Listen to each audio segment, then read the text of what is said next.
Bonjour, bienvenue au cours A1 leçon 30. Aujourd'hui, nous allons ensemble voir comment envoyer un courrier. Au tableau, je vous ai dessiné une enveloppe. Donc, voici une enveloppe.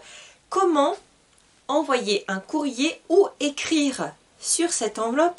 Regardons ensemble au tableau.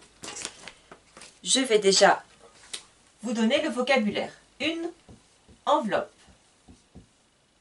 Nous allons repérer ensemble, identifier les différentes parties de cette enveloppe. D'abord, je vais commencer ici, en haut, à droite.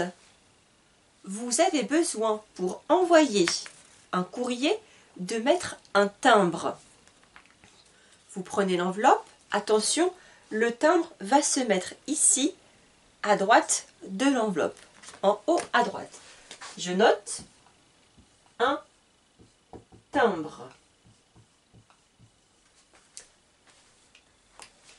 Si je prends mon enveloppe et je la sépare en deux, je vais avoir dans cette partie de droite en bas à droite le nom, le prénom, l'adresse de la personne à qui je souhaite envoyer ce courrier.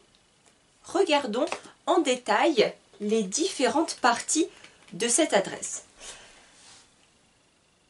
Dans la première ligne, je vais avoir le prénom de la personne. En premier, je vais écrire le prénom et en deuxième, le nom de famille, le nom. Donc ici, nous avons le prénom et là, nous avons le nom. Le nom, attention, je vais l'écrire en majuscule pour que ça soit plus facile à lire. Prénom, nom. La deuxième ligne, dans la deuxième ligne, je vais donner l'information, la première information de mon adresse. La première information va être un numéro, le numéro de ma rue. J'écris ici le numéro de la rue. Le numéro de la rue. Et à côté de ce numéro, je vais donner le nom de la rue. Ici, quelle est la rue? Donc attention, par exemple, dans cet exemple au tableau, il est écrit boulevard de la Paix. Donc je peux avoir ici des mots différents. Je peux avoir boulevard, avenue, rue, résidence, chemin, impasse. Voilà, plusieurs mots comme ça qui vont nommer, qui vont donner le nom de la rue. Numéro, le nom de la rue. Ensuite, dans la troisième ligne, qui est ma deuxième partie de mon adresse, en premier, je vais écrire le code postal. Le code postal est le numéro qui est associé à une ville. Pour chaque ville en France, il y a un code postal. Code postal. Et à côté du code postal, je vais écrire la ville. Donc, je rappelle, ici, je vais avoir l'adresse. Adresse constituée par le numéro, la rue, le code postal et la ville.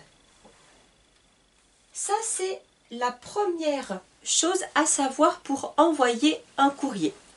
Je vous montre mon exemple d'enveloppe. Donc ici, j'ai une enveloppe vierge, vide. Donc je ne sais pas si vous pouvez voir à la caméra, mais j'ai déjà une partie rectangulaire avec plusieurs lignes possibles. Et surtout, là, j'ai des petites cases pour écrire le code postal et la ville. Donc je vais noter l'information ici. Ce qui est important, c'est que la personne à qui j'envoie la lettre, le courrier, va être le destinataire. Donc là, j'ai mon destinataire.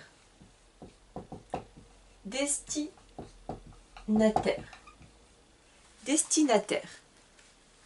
Ici, le destinataire de ce courrier est Monsieur Martin, Jean Martin. Moi, j'envoie le courrier. Je suis donc l'expéditrice, puisque je suis une femme. L'expéditrice. Sur cet exemple d'enveloppe, je vais donc noter mon nom, mon prénom, mon adresse au dos de cette enveloppe en haut. Je ne sais pas si vous pouvez lire, il est écrit expéditeur. Donc je vais écrire Judicaël Duquesnem, il y a 3 lignes, ensuite le numéro et le nom de ma rue, et enfin le code postal et ma ville. Devant le destinataire, la personne à qui j'envoie le courrier, derrière, en haut de l'enveloppe, l'expéditeur, l'expéditrice. Je vous donne le vocabulaire que je vais écrire ici. Expéditeur pour un homme, c'est masculin. Expéditrice pour une femme. C'est la personne qui expédie le courrier, qui envoie le courrier. Voici notre première information concernant l'enveloppe. Donc, nous avons vu cette enveloppe rectangulaire. Maintenant, si je prends une enveloppe un peu plus grande, voici un autre exemple. Donc, sur cette enveloppe, ça va être organisé de la même manière. C'est-à-dire, en haut, à droite, je vais prendre un timbre et je vais poser le timbre, coller le timbre ici en haut à droite. Ensuite, la moitié de l'enveloppe, sur cette partie en bas à droite, je vais noter le nom, le prénom, l'adresse de la personne à qui j'envoie cette lettre. Par contre, la différence entre l'enveloppe blanche où j'écrivais mon nom et mon prénom au dos, derrière, ici, dans cette enveloppe marron, je vais noter mon nom et mon prénom en haut à droite. Je vais écrire expéditeur et je vais écrire Judicaël Duquesnem, etc. Donc en bas, à droite, le destinataire, la personne à qui j'envoie le courrier, et en haut, à gauche, mon nom et mon prénom. Si c'est moi qui envoie le courrier. Si c'est vous qui envoyez cette lettre, vous allez écrire ici votre nom, votre prénom et votre adresse. Je continue. Maintenant que j'ai complété mon enveloppe, je suis prête à l'envoyer, je vais aller à la poste. J'efface mon tableau et je vais vous donner quelques autres vocabulaires. J'efface ceci, je vais revenir dessus après avec vous.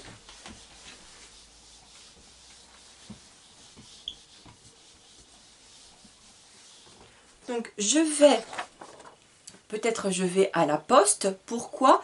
Parce que j'ai besoin, pour envoyer ma lettre, mon courrier, j'ai besoin d'acheter un timbre. Donc je note le vocabulaire d'abord, la poste.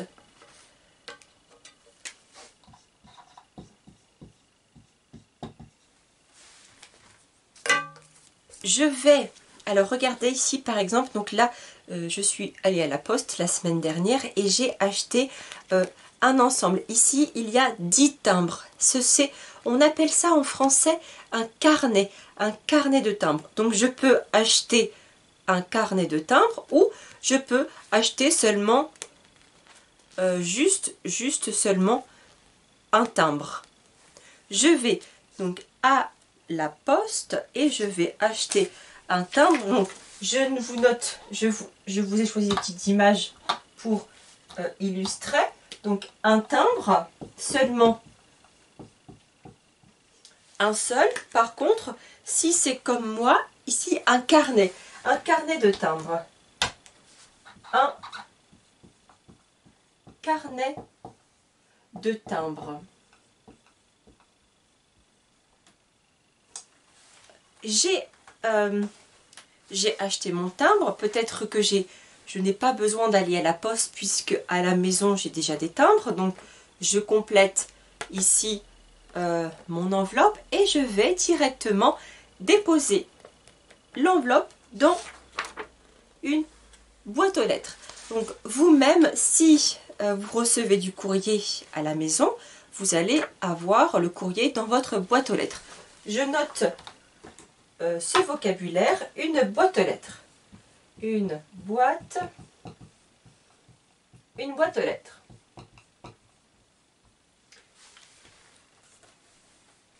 Autre information importante, si vous avez besoin d'envoyer alors pas une lettre, une simple lettre, mais un paquet, un colis. Voici un exemple, une autre photo. Ici, j'ai un colis ou un paquet. Je peux choisir entre les deux. Je comprendrai. Je vous écris un colis ou un paquet. Je vais à la poste et je demande pour combien ça coûte, par exemple, pour envoyer un colis au Maroc, par exemple. Voici le vocabulaire donc de la poste. Maintenant, imaginons que quelqu'un m'a envoyé du courrier. Qui va venir chez moi pour déposer le courrier dans la boîte aux lettres? Ça va être la personne qui travaille à la poste, le facteur. Donc le facteur pour un homme et la factrice pour une femme. Le facteur, la factrice. Voici quelques mots de vocabulaire en plus concernant ici le courrier, la poste. Je continue. Nous avons vu ensemble comment envoyer une lettre simple. Maintenant, nous allons voir comment envoyer une lettre avec un recommandé. Je m'explique. Imaginons que vous devez envoyer un dossier, des documents importants à l'OFPRA, à la préfecture, aussi à votre patron, je ne sais pas, en tout cas quelque chose, un courrier important. Pour cela, vous n'allez pas seulement envoyer une lettre simple parce que vous avez peur que ce courrier soit perdu, que la personne ne reçoit jamais vos documents, votre lettre. Donc ce que vous allez faire, c'est que vous allez aller à la poste et vous allez demander d'envoyer un recommandé. Il existe deux types de recommandés. Donc je suis allée à la poste pour vous et j'ai pris les deux exemples. Premier exemple, c'est celui-ci. C'est un recommandé sans avis de réception. Qu'est-ce que ça signifie? Ça signifie que je vais envoyer ma lettre à une personne. Donc je vais à la poste, j'envoie cette lettre. À la poste, la personne qui travaille va me donner un avis, donc un document qui note la date où j'ai envoyé le courrier. Le facteur va déposer ce courrier et c'est tout. La deuxième chose à faire est le recommander avec avis de réception. J'explique. J'envoie encore une fois une lettre très importante. Je vais à la poste. La personne qui travaille à la poste me donne cet avis d'expédition, comme quoi j'ai bien envoyé mon courrier. Ensuite, la différence cette fois-ci, c'est que ce courrier-là ne va pas être mis dans la boîte aux lettres, mais il va être donné en main propre. Ça veut dire que pour que la personne reçoive ce courrier, elle va devoir signer. Elle va devoir signer le courrier, elle signe un papier. Ensuite, le facteur lui donne la lettre. Après, moi, à la maison, je vais recevoir encore une fois un document à l'intérieur. Je vais vous le montrer. Je sépare, hein, j'ouvre mon recommandé. Je vais avoir ici l'avis de passage. Ce qui signifie que si par exemple j'ai envoyé ma lettre à la préfecture. La préfecture a reçu ma lettre, elle a signé un document et moi, à la maison, je vais avoir cet avis de réception, donc avis de réception qui signifie que la préfecture a bien reçu ma lettre. Pareil pour l'OFPRA, pareil pour l'OFII, peu importe. En tout cas, si vous envoyez un document important, vous allez utiliser ce recommandé avec avis de réception.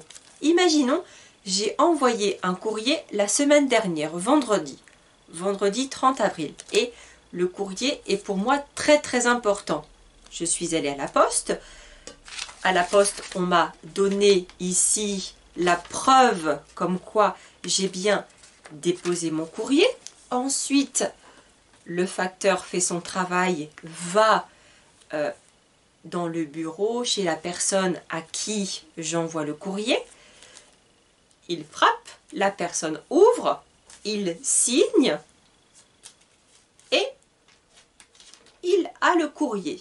Ensuite, le facteur, un autre facteur bien sûr, va me déposer l'avis de passage. Et moi, je vais avoir la preuve que cette personne a reçu mon courrier. Maintenant, ce qui est important, donc je vous ai un peu expliqué à quoi ça sert un recommandé avec avis de réception. Ce qui va être important maintenant, c'est de remplir ce document.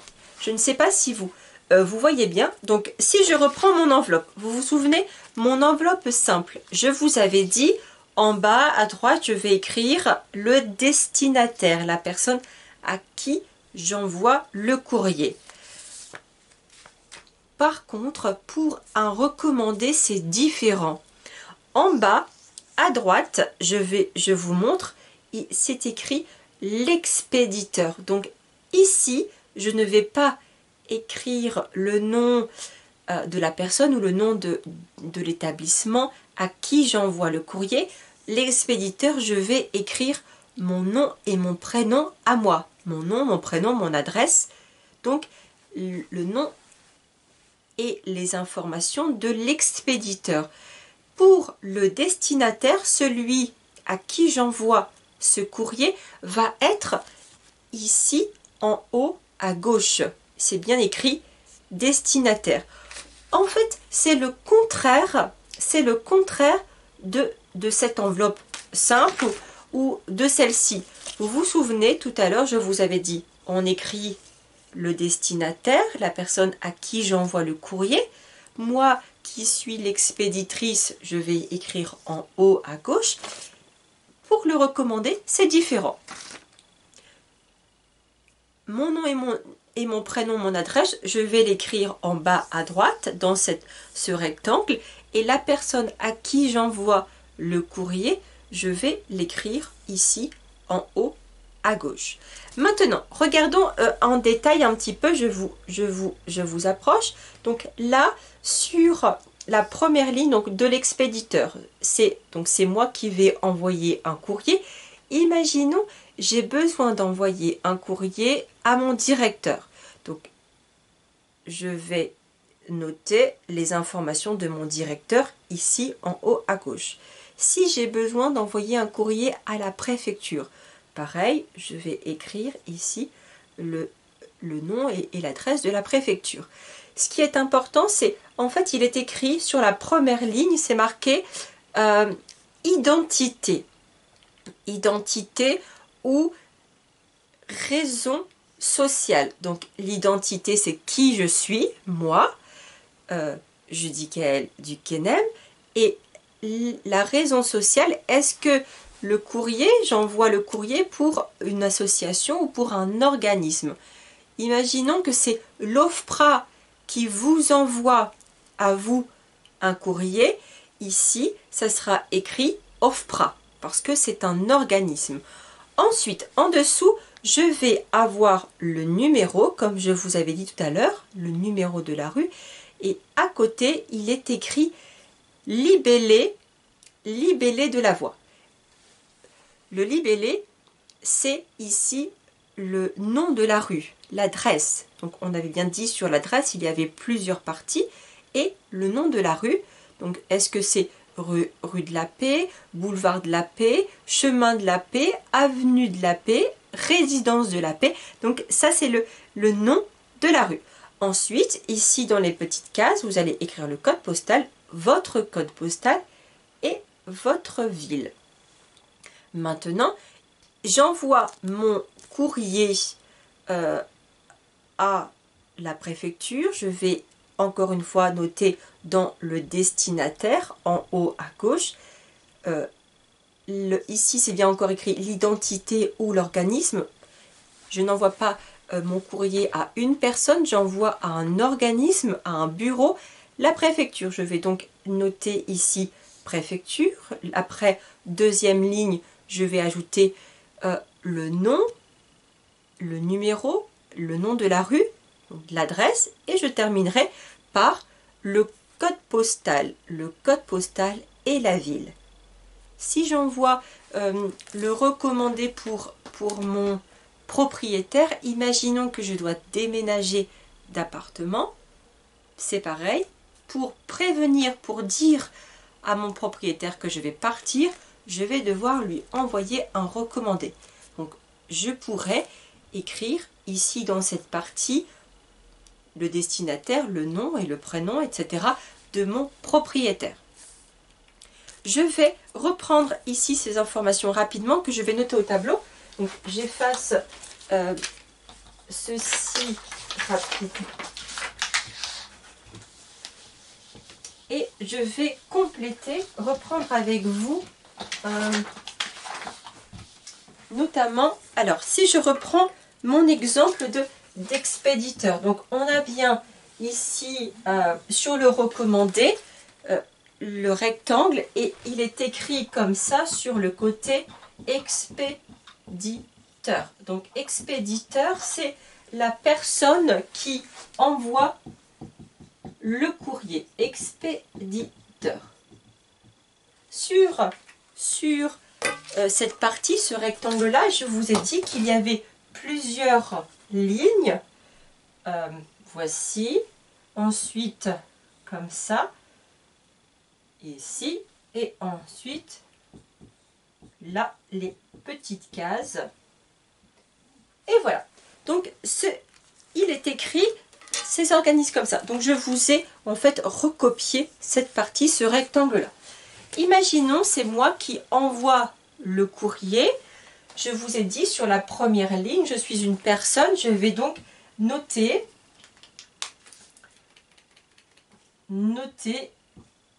Ah, excusez-moi, je change de crayon. Est-ce qu'on voit? Ça peut être. Donc, Judicaël, voici, et mon nom de famille, Duquesnem. Voilà, j'ai noté mon prénom, mon nom de famille, parce que je suis une personne. Imaginons, je travaille pour un organisme, je change et on imagine que je travaille dans un organisme qui envoie un recommandé, dans une association, un organisme. Je vais donc ici écrire, si je travaille à l'OFI, je vais écrire ici l'OFI. Donc ça va être la personne qui va envoyer le courrier. Donc là, on a dit que c'est moi. Donc je réécris. Voici.